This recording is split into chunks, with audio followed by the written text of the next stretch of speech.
Saudações, torcedor do Vasco! Estamos começando mais um vídeo nesta quinta-feira, no dia 27 de março. O presidente do clube deu uma entrevista exclusiva a um conhecido canal de um grande colega, abordando diversos tópicos sobre o Vasco, como as perspectivas para o futuro do time, a situação de um jogador que fez história, as renovações de contrato de outros atletas e comentários sobre o técnico atual. Muitas informações importantes estão por vir e vamos compartilhar tudo com vocês ao longo deste vídeo. Além da entrevista, também trago novidades sobre um jogador colombiano, Dahan Borrero. Para quem já acompanha o canal, esse nome pode ser familiar, pois já falamos sobre ele anteriormente e agora ele volta a ser um assunto nos bastidores da Colina Histórica.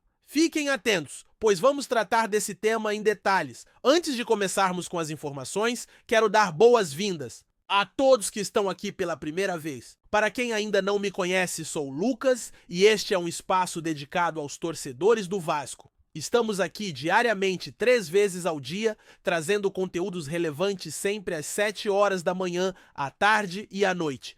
Por isso conto com sua interação e apoio, que são cruciais para o crescimento do nosso trabalho.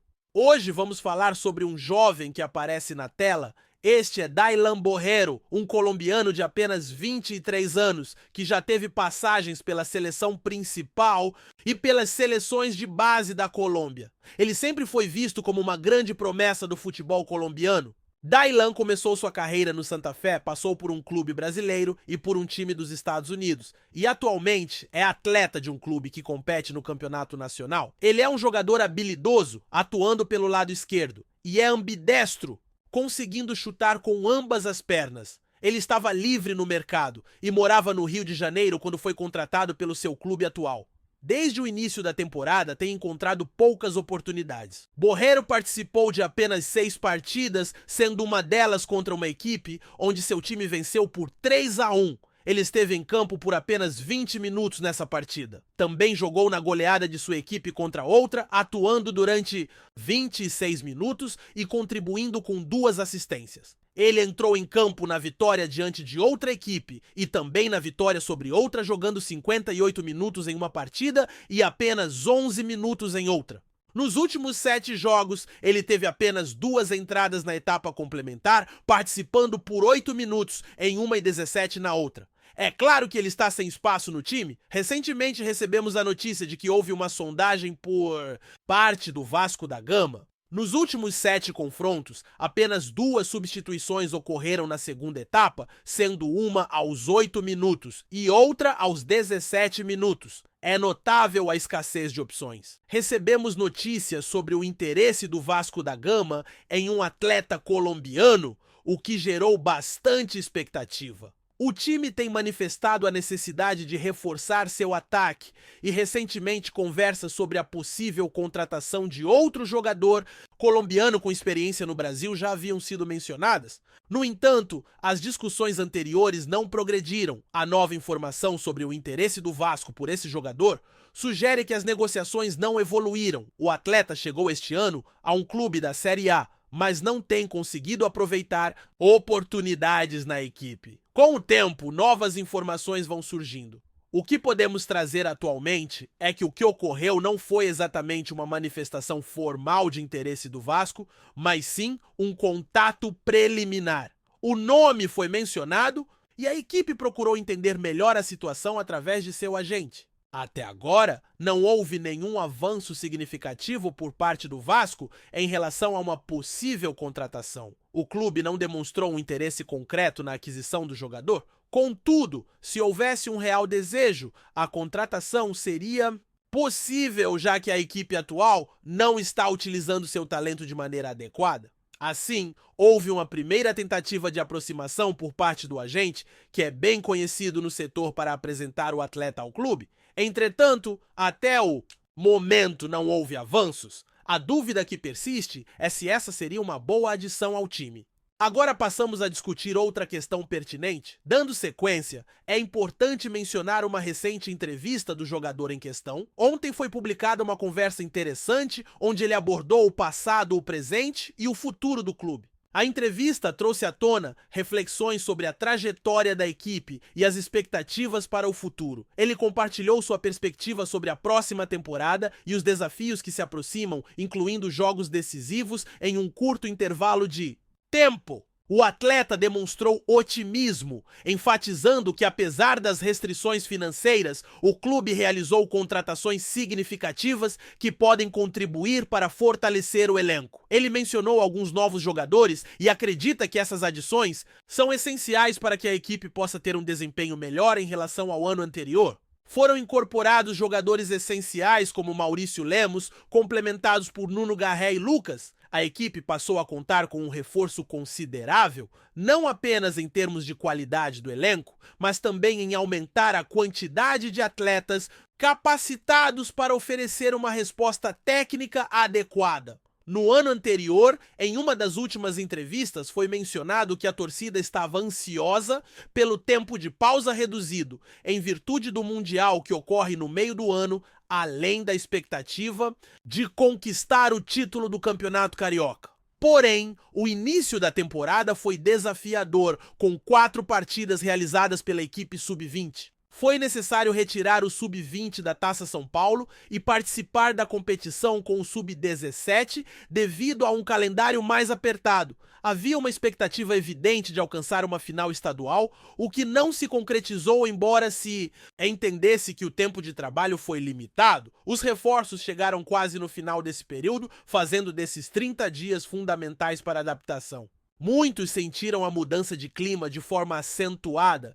e esse tempo também foi crucial para que o treinador pudesse explorar novas opções ofensivas com a chegada dos novos atletas. Além das dificuldades típicas das competições, a logística e o volume de jogos se tornam elementos decisivos. Na primeira semana, enfrentou-se um desafio considerável com um jogo contra o Santos e possivelmente uma viagem na segunda-feira para uma partida no Peru em altitude. Será necessário retornar na quinta-feira para jogar no sábado? Embora a legislação esportiva assegure um período de recuperação para os atletas na prática, esse tempo não será respeitado uma vez que jogam praticamente à meia-noite ou 1h da manhã em uma quarta-feira e enfrentarão um longo deslocamento. 48 horas depois, estarão quase chegando ao Brasil, e no dia seguinte enfrentarão um jogo importante contra o Corinthians.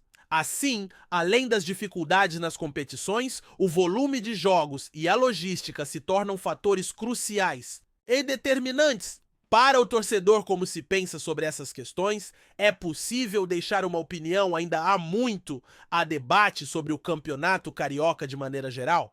A quantidade de jogos e a logística também se destacam como aspectos cruciais e decisivos para as equipes. Existem questionamentos sobre as expectativas em relação ao trabalho do técnico, e essa é uma dúvida que muitos esperam ver respondida há bastante tempo. As declarações do presidente demonstram a confiança em seu trabalho.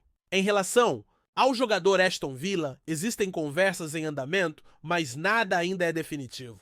Ele é um atleta muito habilidoso, tem se mostrado profissional e merece todo o respeito, pois sempre tratou a instituição com dignidade. Contudo, esse é um caso à parte. Há uma expectativa de resolução sobre o término do contrato dele em breve. Quanto ao Coutinho, as perspectivas são diferentes, uma vez que ele é um atleta talentoso, que se entrega ao máximo, se abala com as derrotas e, evidentemente, há carinho e respeito por ele. É um jogador que se espera que permaneça por mais tempo no clube. No entanto, ainda não há definições sobre Aston Villa e não houve discussões sobre isso até agora. Em relação a outras situações já noticiadas como Léo Jardim Puma, Rodrigues Rayán, Paulinho, Jair, Alex Teixeira e Souza, todos têm contrato até o final do ano. O andamento do caso de Rayán está bem avançado, já houve algumas conversas com Puma. Paulinho também segue no mesmo caminho, mas ainda não existem novidades concretas a compartilhar. O otimismo pode ser uma constante nesse contexto. Esses atletas têm seus contratos prestes a se expirar no final do ano e, segundo as informações obtidas junto a algumas fontes, um jogador está progredindo bem nas tratativas. Outro atleta já teve algumas interações e um terceiro também está na mesma situação. Existe a possibilidade de obter mais informações sobre isso. O clima é otimista. Um dos jogadores está acompanhado de seu agente e já conta com um acordo que é bastante benéfico para ele. Agora precisamos apenas de uma resposta. Os dois atletas anteriormente citados estão em meio ao processo de renovação, discutindo valores, mas as conversações estão evoluindo de maneira satisfatória. O outro jogador já possui seu contrato em mãos, assim como seu agente. E o que falta é uma posição clara. No que diz respeito a eles, as negociações ainda estão em aberto. O aspecto negocial de um dos atletas já foi concluído e o valor sugerido é bastante significativo para a renovação, tratando-se de um contrato muito vantajoso.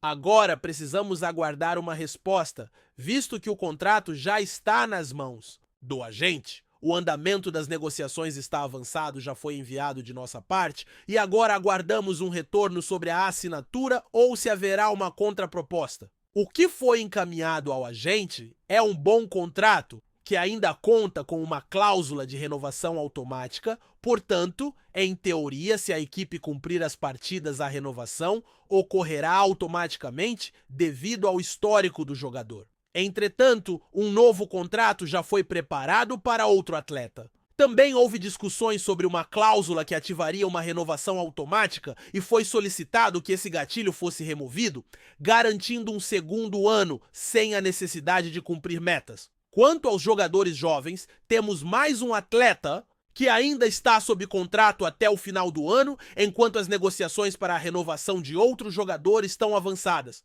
Será que o treinador conseguirá manter a equipe coesa? As opiniões estão se formando e espera-se que tudo se resolva, pois, conforme mencionado, foram quase 4 semanas de intertemporada em que o treinador teve a oportunidade de implementar suas ideias, e se não for neste momento, sinceramente não tenho certeza de quando isso ocorrerá. A expectativa é de que tudo se resolva de maneira positiva, já que, como foi dito, foram 3 semanas de intertemporada, quase um mês, que o treinador teve para colocar o time em funcionamento. Se não for agora, realmente não sei quando mais. Será? Um dos atletas também mencionou um assunto relevante sobre as renovações. É bom lembrar que o contrato de outro jogador vai até o início de maio, enquanto outros seguem até o final de dezembro. Como ficará toda essa situação? As conversas estão em andamento e as renovações estão sendo discutidas. Um jogador fez comentários sobre isso, mas ainda não há uma conclusão. Ele é muito técnico e tem se mostrado bastante profissional, merecendo todo o respeito, pois sempre tratou a equipe com consideração. Contudo, a expectativa em relação à finalização do contrato dele é singular. Outro atleta, por sua vez, treina com dedicação e demonstra comprometimento, sentindo a dor das derrotas, e existe um carinho e respeito por ele. Torcesse para que ele permaneça por mais tempo no clube, mas ainda não há nada definido com a equipe do exterior. Em relação a outros jogadores, como um que também tem vínculo até o fim do ano, as conversações estão ocorrendo. Um dos jogadores está em um estágio adiantado, outro teve algumas conversas e os demais estão na mesma situação. É possível ser otimista quanto a um deles, já que seu agente conta com um contrato favorável, apenas aguardando um retorno. Os dois estão igualmente no processo de renovação, discutindo valores e avançando de forma satisfatória. A situação está em caminhos promissores e novas informações são esperadas em breve. A situação é bastante favorável para o atleta, que agora aguarda apenas uma resposta. A situação do outro jogador também está progredindo com negociações sobre valores, mas avança de maneira satisfatória. O primeiro atleta já possui um contrato e está em contato com seu agente, portanto precisamos apenas de uma definição. No que se refere ao segundo jogador, as negociações continuam. O aspecto financeiro do primeiro atleta foi encerrado e o valor que foi proposto é bastante expressivo para a renovação, configurando um acordo vantajoso. Contudo, é imprescindível esperar por uma resposta para saber se ele aceitará ou se fará uma contra-oferta. O contrato que já foi encaminhado ao agente é excelente para o primeiro atleta e contém uma cláusula que prevê renovação automática. Em teoria, se o clube cumprir os requisitos de jogos, a renovação ocorrerá automaticamente, levando em conta seu histórico. No entanto, já elaboramos um novo contrato para a renovação. O mesmo se aplica ao segundo jogador, que também tinha uma cláusula de renovação automática. Durante as negociações, pedi que essa condição fosse retirada e já asseguramos o segundo ano sem a imposição de metas. No que diz respeito aos jovens, estamos conversando com 2 atletas. Um deles tem contrato até o final do ano e está bem encaminhado para a renovação. Há uma polêmica em pauta, pois um jogador não se manifestou e deixou claro que a questão da renovação de outro atleta é bastante complexa, o que é compreensível, uma vez que ambos não apresentaram um desempenho notável no clube. A inclusão de um dirigente de destaque, pelo menos até a conclusão deste acordo, pode abrir a possibilidade de sua participação em futuras conversas. É importante mencionar algumas declarações sobre a polêmica relacionada aos mandos de campo, um tema que se tornou relevante recentemente devido a um clube que decidiu comercializar 2 mandos. Essa escolha está gerando grande discussão e existe a chance de que esse dirigente retorne em outra ocasião. O que foi discutido sobre os mandos de campo levanta um ponto significativo, visto que o clube optou por transferir 2 jogos que estavam agendados para seu estádio para um local diferente, em um negócio que pode render até 4 milhões e 500 mil reais à instituição. A controvérsia em torno dessa decisão fez com que o dirigente fosse criticado, mas ele se posicionou em defesa dessa alteração. Ele enfatizou que a única forma de criticar as administrações anteriores é fazendo uma comparação com o passado, o que não é sua intenção. Ao assumir a presidência, suas atitudes foram distintas do que fazia antes como comentarista, embora mantenha suas crenças. Ele argumenta que o clube deve atuar em seu estádio e que o mando deve prevalecer, mas também admite que atualmente a instituição opera como uma empresa. Mostra respeito pela gestão, que é um pedido constante por profissionalismo. Ao receber uma comunicação do executivo sobre a necessidade de vender jogos para gerar fluxo de caixa e quitar dívidas, reconhece a necessidade de agir de forma financeiramente responsável em relação ao clube. Com relação à venda das partidas contra times de grande expressão, ele explicou que esses confrontos foram exigidos pelo comprador que busca esse tipo de partida. Se optasse por vender um jogo contra um time de menor notoriedade, provavelmente enfrentaria críticas, já que as pessoas costumam julgar sem entender a situação. É evidente que essa decisão não é trivial e envolve diversas nuances. O adquirente procura por partidas de grande relevância e, sendo honesto, se eu agendar um confronto contra uma equipe menos expressiva, certamente receberia críticas, pois estaria oferecendo um jogo contra um adversário inferior. Jogar em casa já garante um retorno, visto que muitos estão sempre prontos para criticar sem compreender o contexto? É claro que a intenção é realizar partidas em São Januário, mas seguir os procedimentos administrativos apropriados. É importante lembrar que houve um aumento considerável, uma vez que os jogos foram vendidos por 1 milhão e agora estamos comercializando por 2 milhões, podendo alcançar esse valor caso ultrapassemos 50 mil espectadores no estádio. Assim, ao falarmos de 2 jogos, estamos tratando de uma quantia que pode chegar a 5 milhões de reais. Então, quem diz que isso não é viável?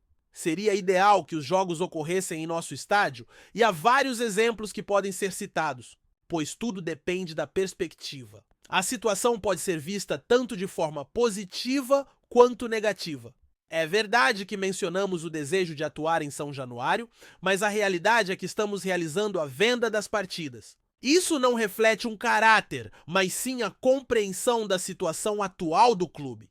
Como comunicar à gestão que não é necessário gerar receitas por meio da venda de jogos novos, apoiadores e iniciativas? Reiteramos constantemente que contamos com cerca de 15 a 20 milhões de torcedores, mas ao realizarmos uma partida fora do estado, enfrentamos críticas. E o torcedor que mora longe? A luta é para que o confronto entre Vasco e Flamengo aconteça em São Januário. Esse é um objetivo. Se conseguirmos realizar essa partida em nosso estádio, muitos dirão que deveria ser no Maracanã. Se a partida ocorrer em São Januário, alguns torcedores poderão argumentar que deveria ser no estádio do Engenhão, por exemplo. As pessoas estão sempre prontas para apontar falhas. Por isso destaco que estamos em um momento sensível para o clube. A crítica à venda de jogos na gestão anterior é compreensível, Mas se uma administração se posiciona como uma organização bilionária, com a meta de garantir saúde financeira à venda de jogos,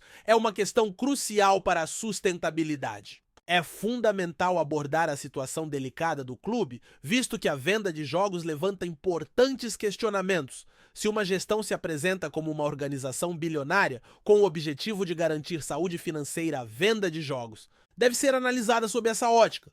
Em muitos casos, as contas simplesmente não se fecham. Contudo, se busco alternativas fora do Rio, é porque priorizo a parte esportiva, mas recebo informações que sinalizam a necessidade dessa receita. Além disso, é imprescindível conectar-se com outros sócios e torcedores. Por que essa decisão não seria considerada? É essencial honrar compromissos e colocar o clube em primeiro lugar. Não se pode negligenciar a imagem do clube? Embora tenha afirmado que o Vasco deve atuar em São Januário, isso não significa que se possa desconsiderar critérios de governança. O que todos almejam e o que a torcida espera é um profissionalismo que realmente traga resultados. Portanto, a opinião dos torcedores é significativa. O tema realmente suscita discussões. Este foi apenas o primeiro conteúdo desta quinta-feira e em breve mais novidades e informações serão divulgadas. Vamos seguir em frente. Saudações a todos! Antes de continuarmos, já te convidamos para se inscrever no canal Colina News e deixar seu like assim. Você fica por dentro de todas as novidades do Vascão de forma exclusiva. Bora continuar! Maxime Domingues, um nome que parecia promissor para o meio de campo do Vasco, vê sua história no clube chegar a um ponto crítico em 2025. Com apenas 6 jogos disputados no início do ano, sendo 2 deles como titular, o meia estava longe de ser uma prioridade para Fábio Carille no Brasileirão. Agora, uma sombra paira sobre o futuro de Domingues, pois ele está prestes a deixar o clube. O destino de Domingues parece ser o Toronto FC do Canadá, que disputa a Major League Soccer, MLS. O Vasco, com olhos atentos a uma possível transferência, trabalha nos bastidores para concretizar o empréstimo do jogador até o fim da temporada. A transação ainda está cercada de mistério, sem confirmação sobre valores ou uma cláusula de compra obrigatória, mas tudo indica que Domingues deve seguir para a América do Norte em breve, deixando um vazio no meio de campo cruz-maltino. Ainda mais dramática se torna a situação quando se considera que, além do Toronto FC, Domingues recebeu proposta de outro clube dos Estados Unidos, onde a janela de transferências ainda segue aberta até abril. O fato de que o jogador não é considerado inegociável e pode ser liberado dependendo das condições da oferta, acrescenta uma camada de incerteza ao cenário, criando um suspense angustiante sobre seu futuro. O que torna essa situação ainda mais delicada é que, apesar das negociações, Carille acreditava no valor de Domingues. Sua versatilidade e a boa forma no final do último ano davam esperanças de que ele fosse uma peça importante durante a temporada. Mas, como tantas vezes no futebol, o destino de um jogador pode mudar em um piscar de olhos. O gol de Domingues no empate contra o Atlético Go, em São Januário, parecia ser um sinal de sua ascensão. Mas agora, tudo indica que seu capítulo no Vasco pode estar chegando ao fim. Trazemos notícias atualizadas do Vasco todos os dias. Inscreva-se no nosso canal e dê um like para continuar recebendo notícias exclusivas. Compartilhe também a sua opinião sobre essa notícia nos comentários. Isso é muito importante para o Vasco da Gama. Até o próximo vídeo.